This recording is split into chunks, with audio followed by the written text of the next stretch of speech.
Voilà, alors je vais présenter ici la mise à jour du squelette de projet qu'on a déjà vu dans les webcasts précédents, donc de la série 2016 et 2017.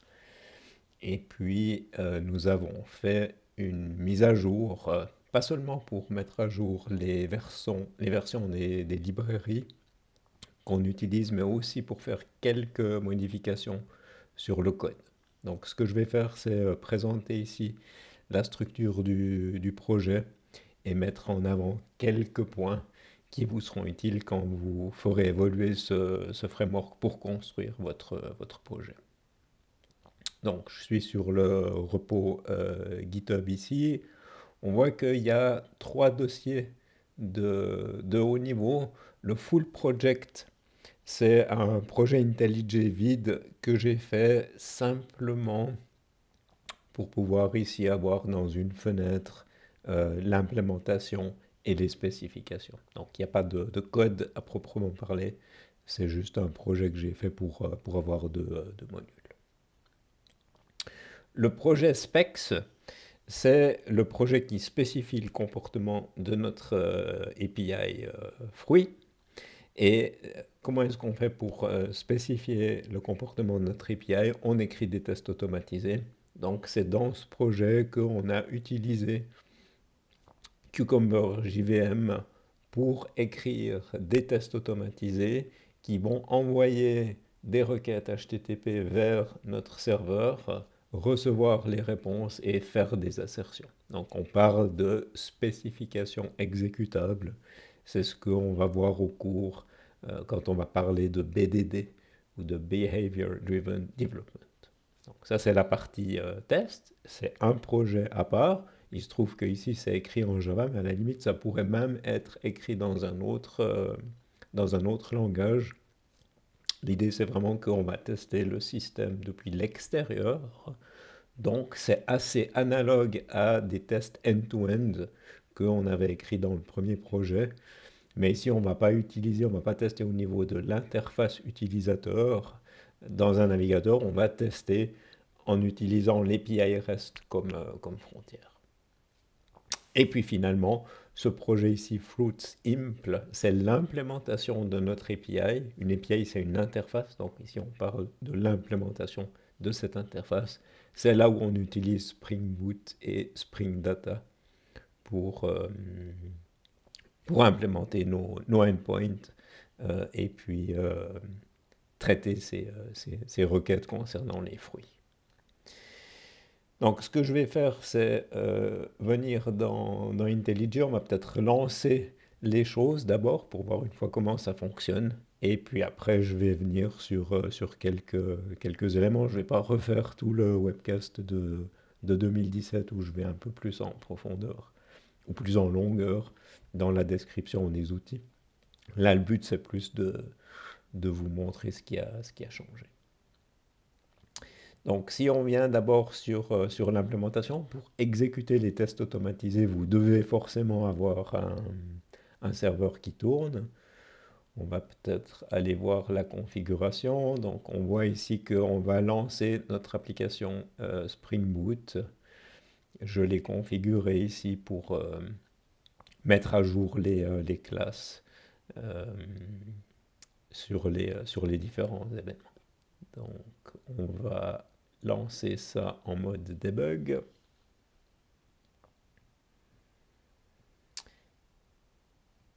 Alors, on voit que notre serveur Spring Boot démarre. Donc là, il a démarré, ce qui fait que je peux venir dans mon navigateur. Si j'accède à 8080, je suis redirigé vers Swagger UI. Ça, c'est vrai à cause de cette classe ici. Et donc, j'ai ici ma documentation d'API. Et alors, vous vous souvenez qu'on avait parlé de top-down et de bottom-up. Donc, dans un premier temps, moi, ce que j'ai fait, mais vous n'allez pas le faire. Moi, ce que j'ai fait, c'est que j'ai fait du top-down pour générer le tout premier squelette. J'ai fait pas mal de modifications sur ce squelette.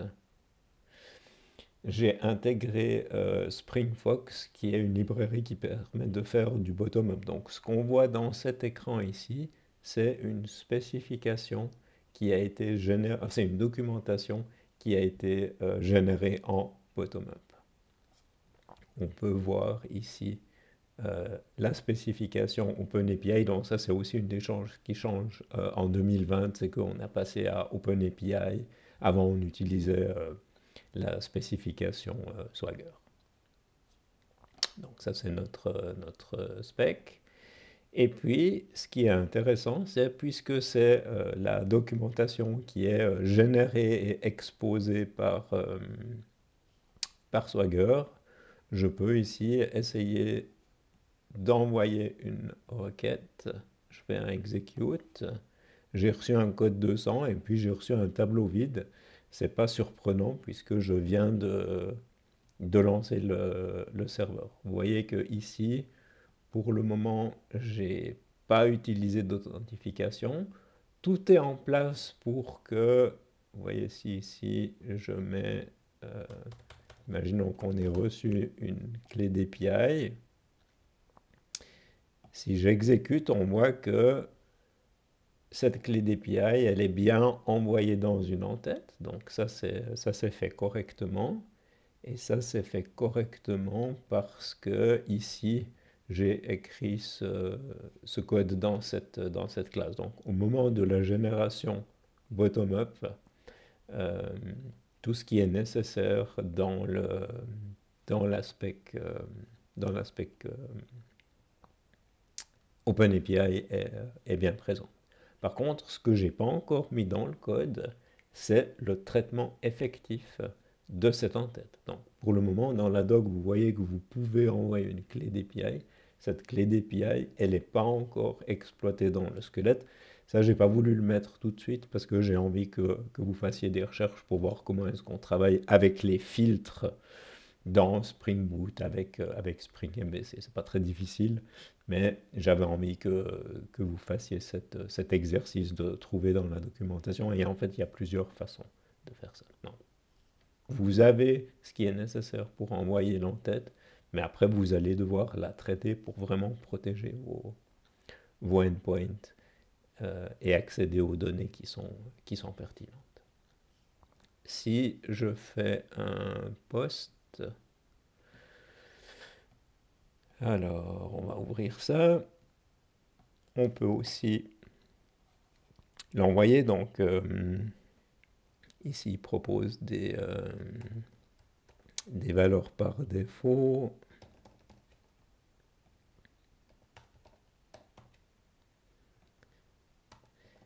Ce que j'ai aussi rajouté cette année, c'est ici, c'est cette date et ce timestamp pour pouvoir faire des tests sur le format de ces réalisations et de ces réalisations. Ça, c'était quelque chose qui n'existait pas dans la version précédente du squelette.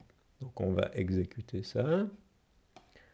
On voit qu'on a reçu un code 201. Ça, c'est une des bonnes pratiques quand on fait des API REST. Lors de la création avec un post, on reçoit un 201. Et vous voyez que dans l'entête location, on envoie l'URL de la ressource qu'on vient de créer.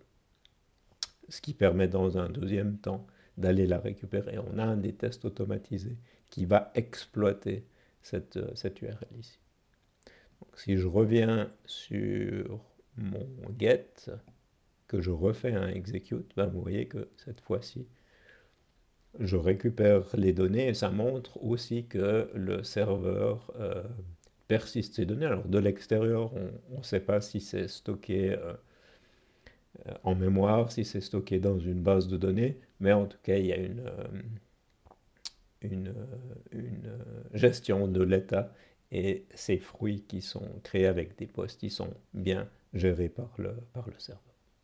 Donc ça, c'est des choses que vous pouvez utiliser, bien sûr, cette interface. Et de nouveau, ce qu'on voit ici, c'est généré en bottom-up par SpringFox au moment du démarrage. Maintenant, si on va regarder la structure du projet, et puis on commence par ce dossier ressources, vous voyez que vous avez API spec ici. Donc ça, c'est l'API que j'ai écrit au démarrage. C'est une chose qui n'est pas tout à fait idéale dans mon setup, dans ce squelette, c'est qu'elle est à la fois dans ce projet implémentation, ici, et puis elle est aussi dans la spec, où elle se trouve. Non, c'est dans ici. Donc faites attention quand vous allez modifier vos specs, vous devez la reporter aux deux endroits. Ça demande un petit peu de travail. Il y a d'autres avantages. Il y a des raisons pour lesquelles j'ai gardé cette séparation.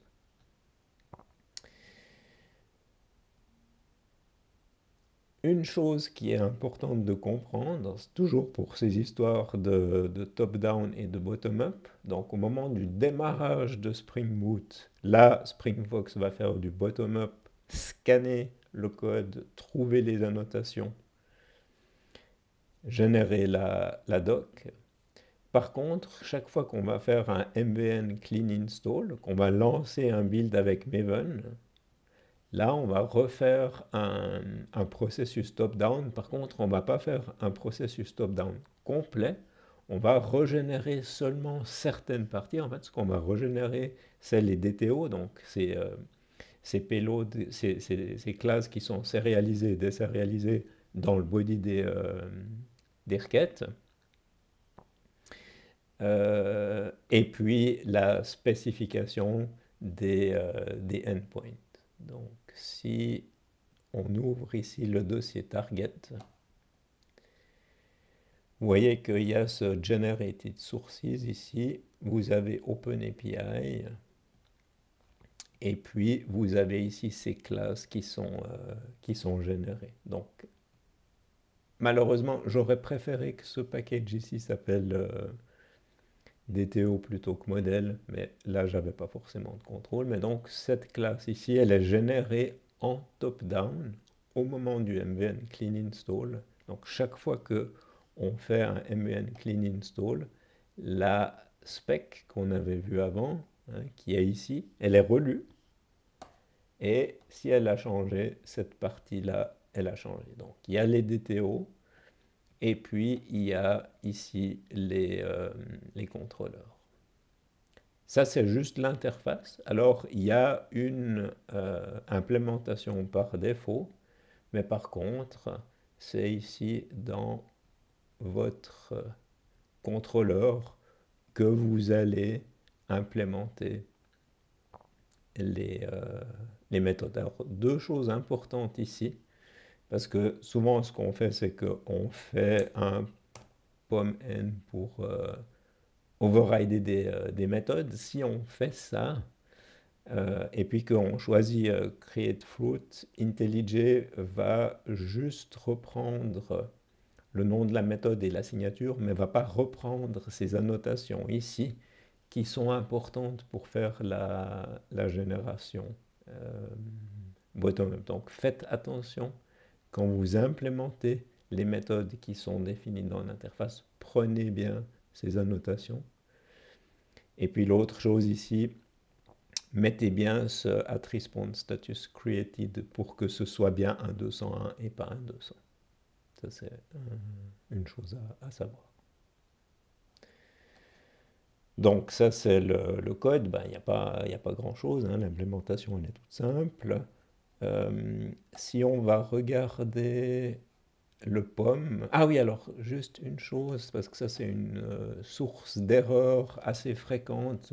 Si vous avez des choses soulignées en rouge dans votre IntelliJ, c'est probablement parce que ce dossier ici n'a pas été marqué comme Generated Source Root. Donc la première fois que vous allez ouvrir votre projet dans IntelliJ, vous allez probablement devoir venir dans ce menu ici et marquer ce dossier comme étant la racine des sources générées, ce qui va permettre à IntelliJ d'être conscient que les DTO existent, que les interfaces des endpoints existent. Donc ça, c'est quelque chose que vous allez probablement devoir faire.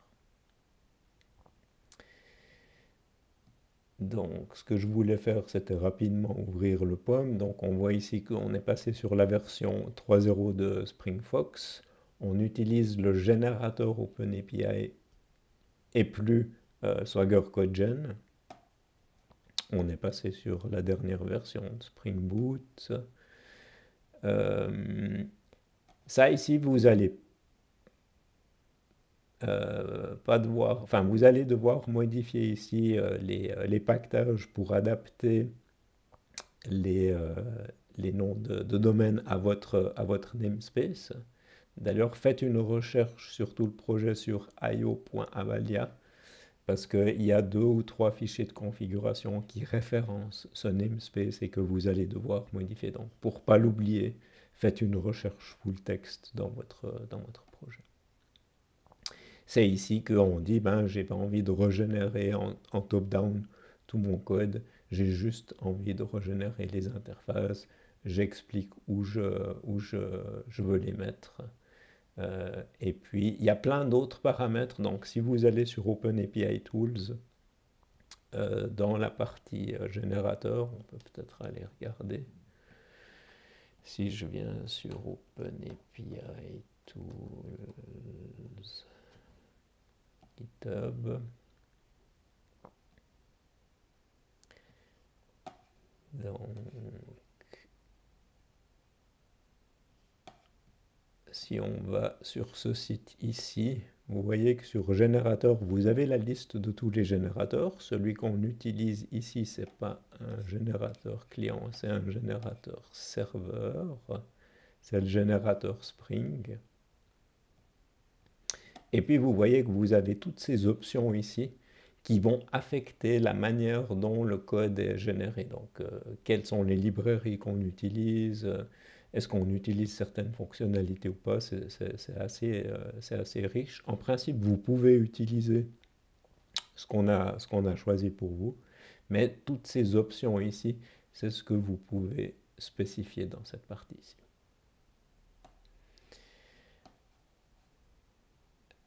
Petite remarque aussi, c'est que dans le squelette, on utilise H2, qui est la base de données en mémoire, dans votre projet. Ce que vous allez faire, c'est qu'à un moment donné, vous allez passer à l'utilisation de MySQL ou de Postgres, comme on l'avait fait pour le premier projet. Donc, votre projet, votre moteur de gamification, forcément, il va aussi utiliser une vraie base de données. Vous allez faire tout le setup. Donc ça, ce sera une des choses que vous allez faire pour faire évoluer le système. Donc, là, je vais m'arrêter. Pour le moment, je vais pas tout décrire, mais il y a aussi relativement peu de code, mais c'est suffisant pour traiter les requêtes, parler à la base de données, faire la conversion entre les DTO et les entités, hein, ce qui est fait ici directement dans cette classe. Donc vous voyez, c'est une approche aussi assez différente du premier projet où on avait vraiment fait exprès de tout découper, d'avoir une classe, des classes séparées pour bien séparer les tiers. Ici, comme je suis en train de faire une API très simple, dans une première itération, je fais certaines choses dans une classe qui restent assez courtes ici.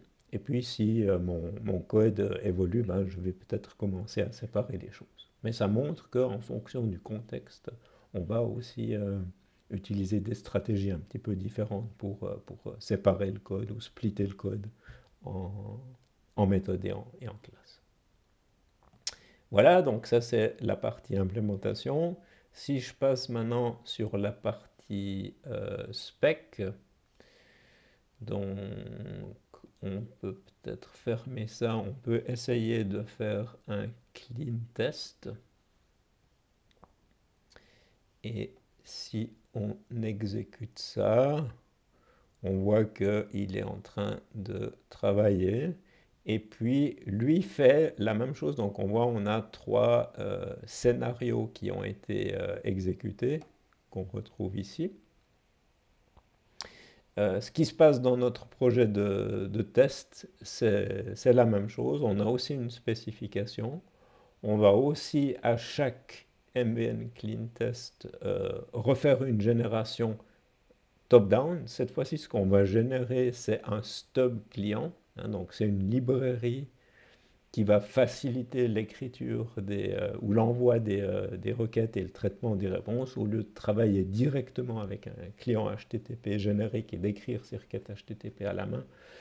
Là, on va avoir une interface typée qui va nous permettre d'écrire ce code. Donc ça, c'est l'approche qui est utilisée dans ce projet. Si on regarde le découpage, ça n'a pas changé trop. J'ai rajouté un fichier.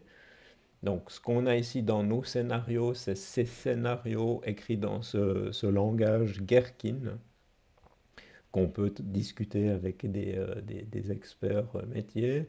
Donc, j'ai d'abord ici ces opérations de base où je peux créer un fruit. Donc, si j'ai un payload, si j'ai un DTO, je peux le poster sur le endpoint fruits et je devrais recevoir un 200. Si j'envoie un get sur le fruit, je devrais recevoir un 200. J'aurais aussi dû, ce serait bien de faire d'autres assertions, par exemple de vérifier que j'ai bien quelque chose dans l'entête location. Je pourrais faire tout de suite derrière un get sur cette URL et vérifier que le serveur me renvoie bien un fruit. Là, j'ai fait exprès de garder quelque chose de très court pour que les tests soient aussi plus faciles à lire au départ. Mais quand vous allez écrire vos scénarios, vous allez écrire des choses qui sont un petit peu plus étendues que ça. Il y a un test ici que j'ai séparé, où mon but c'était de faire des tests sur le format des dates et puis m'assurer que les dates étaient bien traitées. Mais en fait, ce que j'ai fait ici, c'est ça. Donc, vous voyez, c'est un scénario où si j'ai un payload, je vais le poster, je reçois un 201, je reçois une URL dans l'entête location. Et puis, si je fais un get sur cette URL, à ce moment-là, je devrais recevoir un payload puisque je m'assure, c'est que ce que j'ai envoyé, c'est la même chose que ce que je reçois. Et mon objectif principal, c'était de voir que les dates, qu'il n'y avait pas eu de problème sur les dates. Donc, ce que j'ai fait, autant du côté serveur que du côté test, j'ai seté explicitement la time zone en UTC. Et puis ça me permet d'avoir le contrôle sur le formatage des dates, qui est toujours quelque chose d'un petit peu tricky.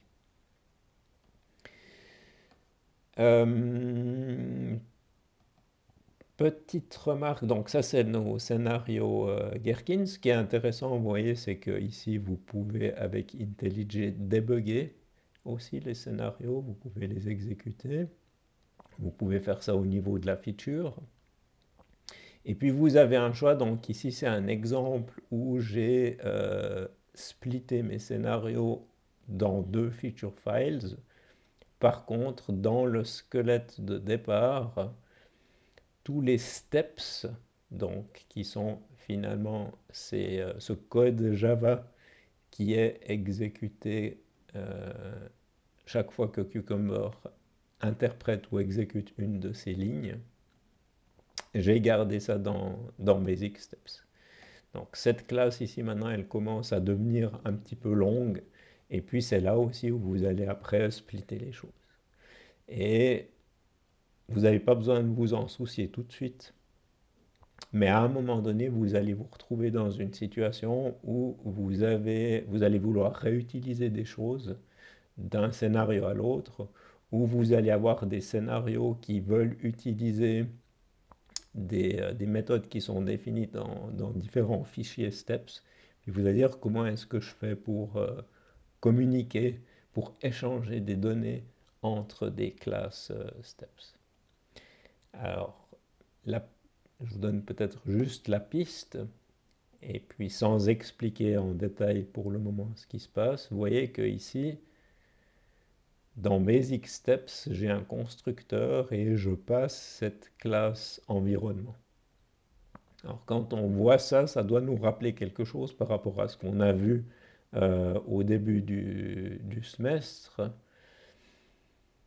Quand on a un constructeur qui prend des arguments et quand c'est pas nous qui faisons un new Basic Steps, ça suggère ou ça rappelle l'idée d'un mécanisme d'injection de dépendance. Et effectivement, c'est ce qui se passe si on va dans le fichier POM. Vous voyez qu'il y a cette dépendance ici sur Pico Container. Donc, si vous allez regarder la doc de Swagger, vous allez voir qu'on peut intégrer différents moteurs d'injection de dépendance. Ça, c'est un qui est très simple, très petit et qui marche bien avec Cucumber. Si on veut, on peut aussi utiliser Spring ou d'autres, mais Pico Container fonctionne bien. Alors, il est très discret, il est presque invisible, ce qui fait qu'au départ, c'est un petit peu déroutant si on n'a pas compris ces notions d'injection de dépendance.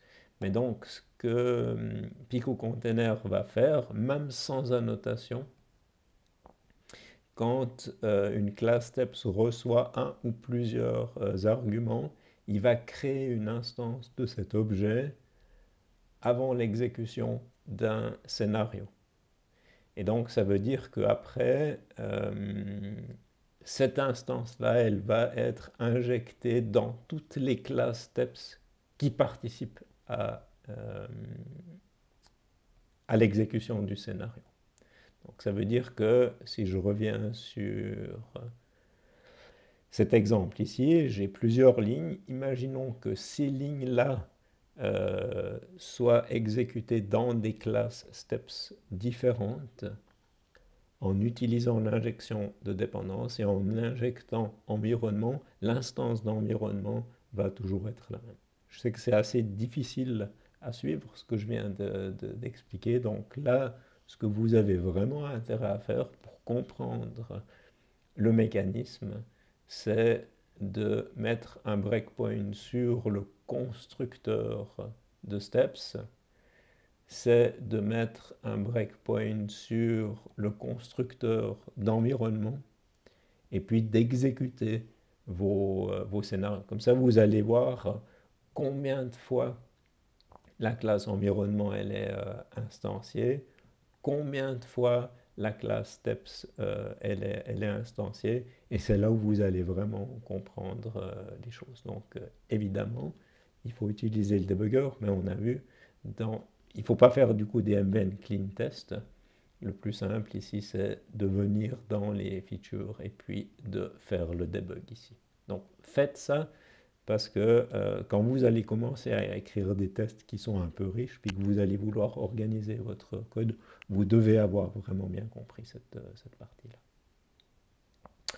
Donc, ce que je répète encore une deuxième fois, mais c'est une source d'erreur fréquente, n'oubliez pas qu'on a ce fichier API spec qui est présent à la fois du côté Spring Boot et du côté Cucumber. Donc si vous faites des modifications de votre API, vous devez la reporter aux deux endroits.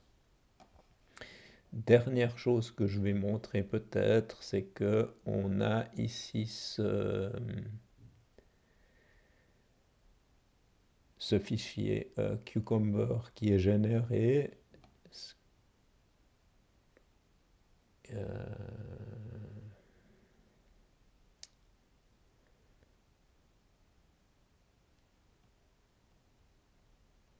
On va l'ouvrir. Je vais juste rajouter l'extension HTML. Vous voyez que Cucumber génère aussi des rapports. Voilà, donc ça c'est l'état aujourd'hui.